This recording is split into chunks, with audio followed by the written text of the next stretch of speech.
अगर ऑडियो या फिर किसी भी तरीके से लेट्स से कि वीडियो क्वालिटी या ऑडियो क्वालिटी अगर आगे पीछे होती है या फिर थोड़ा ऊपर नीचे होता है या बैकग्राउंड में थोड़ा बहुत नॉइज आता है तो माफ करना, क्योंकि अभी मैं थोड़ा दूसरे जगह पे बैठा हूँ, अपने घर पे हूँ नहीं जहाँ थोड़ी शांति रहती है, तो इसीलिए। लेकिन एक ऐसी अपडेट थी जो मुझे तुम लोग के साथ शेयर करनी थी। पहले तो मैं पूरे स्क्रीन पे आ जाता हूँ। हाँ, तो मैं बात कर रहा था कि एक ऐसी अपडेट है जो मुझे तुम लोग के साथ शेयर करनी थी। वो अपडेट कुछ ऐसे है कि मैंने एक कुमुलेटिव डेल्टा का सॉफ्टवेयर बनाया है। नाउ कुमुलेटिव डेल्टा क्या होता है? तो बायर्स वॉल्यूम जो आते हैं और प्लस सेलर वॉल्यूम जो आते हैं, उन दोनों को सब्ट्रैक्ट कर देने के बाद, लेट से मैं तुम्हें एक एग्जांपल देता हूँ। मान लो कि कोई स्टॉक है, वो थोड़ा 100 रुपए पे है, 100 से 101 रुपए पे गया, और 100 रुपए से 101 रुपए मूव कराने के लिए कुछ बायर्स ने कोई क्वांटिटी खरीदी होगी, उसको वॉल्यूम बोलते हैं, जितना खरीदा बेचा जाता है। तो मान लो जब 100 रुपए पे प्राइस थी तो जो वॉल्यूम था वो 1000 रुपए था, मतलब 1000 वॉल्यूम था। और जब 101 पे चली गई तो वॉल्यूम जो है 1000 से बढ़ के 1200 हो गया। ना फिर क्या होता है? तो अब हमें पता चला कि 1 रुपए मूव कराया तो 200 वॉल्यूम आया। तो हम क्या मान के चलेंगे कि 200 बाई वॉल्यूम आया, जिसने की प्राइस को 1 रुपए ऊपर चढ़ा दिया। अब उदाहरणार्थ ले लो, अब 101 रुपए से प्राइस वापस घट के 100 रुपए पे आ गई। और इस बार क्या हुआ कि जो 1000 जो वॉल्यूम था जिसमें 200 आया था, जिससे 1200 रुपए 1200 वॉल्यूम हुआ था, जिससे प्राइस जो है 1 रुपए अप गई थी। अब क्या हुआ, 1 रुपए डाउन आई। और इस बार क्या हुआ कि जो वॉल्यूम है 1200 से बढ़ के 1500 हो गया। मतलब क्या हुआ कि 100 से 101 गया तो 200 लोगों ने खरीदा, तो चला गया 101 रुपए पे। अब जो है तो वॉल्यूम हो गया 1000 से 1200। अब जो है 101 रुपए से वापिस 100 रुपए पे आ गया, और इस बार जो वॉल्यूम हो गया 1500 हो गया। तो हमें क्या पता चला कि इस बार 300 लोगों ने बेचा है। तो जो 300 लोग हैं, और जो 200 लोगों ने 1 रुपए चढ़ाया और 300 लोगों ने 1 रुपए गिरा दिया, तो हमें क्या पता चला? 200 माइनस 300, तो -100 जो हमारे पास आया। इसका मतलब कि हमने घटा दिया 200 बायर से 300 सेलर्स को। तो हमें पता चला कि 100 आदमी एक्स्ट्रा है सेलिंग साइड। तो हम ये मान के चलेंगे कि जो सेलिंग साइड है वो स्ट्रॉन्ग है। और ये कैसे कैलकुलेट होता है? तो हमने तुमको बता दिया माइनस प्लस करके।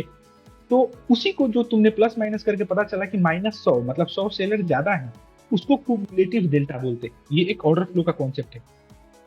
अब तुम सोच रहे होगे कि मैं तुम्हें ये ज्ञान क्यों दे रहा हूँ और इसका क्या यूज है हमारे चैनल पे। तो जो मैंने तुम्हें बताया था कि मैं डीप लर्निंग और रीइंफोर्समेंट लर्निंग का जो प्रोजेक्ट बना रहा हूँ, उसमें हमारा इसकी जरूरत है। तो अब कैसे जरूरत है, क्या जरूरत है, आओ देखते हैं। लेकिन उससे पहले मैं थोड़े कोने में चला जाता हूँ ताकि अच्छे से मैं स्क्रीन दिखा पाऊँ। ठीक है, अब मैं कोने पे आ चुका हूँ। अब मैं अपना टर्मिनल दिखाता हूँ तुम लोग को। अगर तुम लोग यहाँ टर्मिनल मेरा चेक करो तो तुम्हें यहाँ दिखेगा कुमुलेटिव डेल्टा। ये गोल्ड पेटल का कुमुलेटिव डेल्टा है। अगर तुम देखो तो यहाँ पे तुम्हें दिखेगा 8110। यहाँ पे मैंने क्या किया कि ये कुमुलेटिव डेल्टा देखा और मुझे पता चला कि 8000 निगेटिव डेल्टा है। तो मैंने इसका क्या किया, तो मैंने इसको टेस्ट करने के लिए चार्ट पे एक सेलिंग की ट्रेड बना दी थी इस पॉइंट पे। और अगर तुम यहाँ देखो आके तो क्या हुआ, जैसे मैंने यहाँ पे सेल लिया उस समय के लमसम यहाँ पे 4000 निगेटिव डेल्टा था। और जब मैंने ट्रेड लिया तो मेरे ट्रेड लेने के बाद अगर तुम देखोगे तो ये 8000 हो गया। मतलब सेलर्स और बढ़े हैं, लगातार सेलिंग प्रेशर बढ़ी है। और तुम देखो तो ये चार्ट से नीचे पोजीशन गिरा है।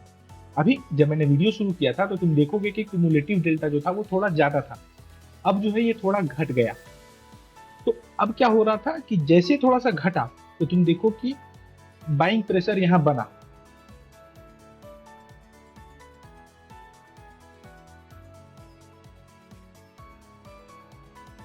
जैसा कि तुमने देखा था कि ग्रीन कैंडल वो बना था।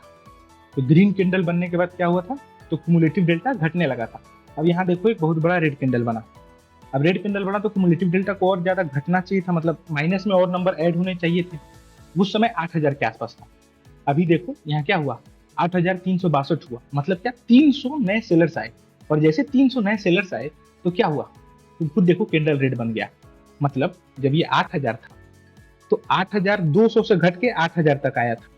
तो वहां पे क्या हुआ था कि ये ग्रीन कैंडल बना था यहाँ पे।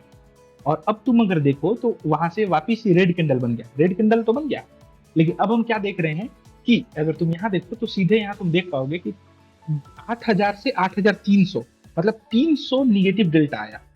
और 300 निगेटिव डेल्टा आने की वजह से क्या हुआ कि तुम देखो यहाँ पे ये रेड कैंडल बन गया। तो तुम उम्मीद करता हूँ कि तुम्हें ये कॉन्सेप्ट जो है ये क्युमुलेटिव डेल्टा वाला समझ में आया होगा। और इसका यूज हमारे सॉफ्टवेयर में क्या है, तो अगर मैं बेस्ट और मोस्ट सिंपल टर्म्स में बताऊं, तो अगर मैं तुम्हें बेस्ट और मोस्ट सिंपल टर्म्स में तुम्हें बताऊं कि इसका यूज क्या है, तो जो मैं डीप लर्निंग मॉडल बना रहा हूं, तो बेसिकली उसको सिखाने के लिए कोई डेटा तो चाहिए। मतलब वो क्या करता है कि वॉल्यूम, ओपन, हाई, लो, क्लोज देख करके मार्केट के बिहेवियर्स को प्रिडिक्ट करने की कोशिश करता है। बट द थिंग इज कि ओपन, हाई, लो, क्लोज जिसको हम लोग OHLC डेटा बोलते हैं, तो OHLC जो डेटा मुझे मिल रही है वो इनफ नहीं है उसको ट्रेन करने के लिए। क्यों? क्योंकि उसको लाखों कैंडल चाहिए, और मैं निफ्टी ट्रेड तो कर नहीं रहा कि सिर्फ एक ही है जिसपे उसे खाली ट्रेन करा देना है।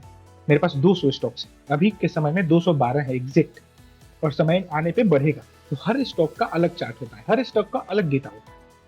अभी उसके साथ क्या केस हो जा रहा है कि जब अलग अलग डेटा उसे जब मिल रहे हैं, कंफ्यूज हो जा रहा है कि ये कैसे हो रहा है, यहाँ पे तो अभी अलग बिहेवियर था, मैं अभी कुछ सीखा और कुछ हो गया कुछ और।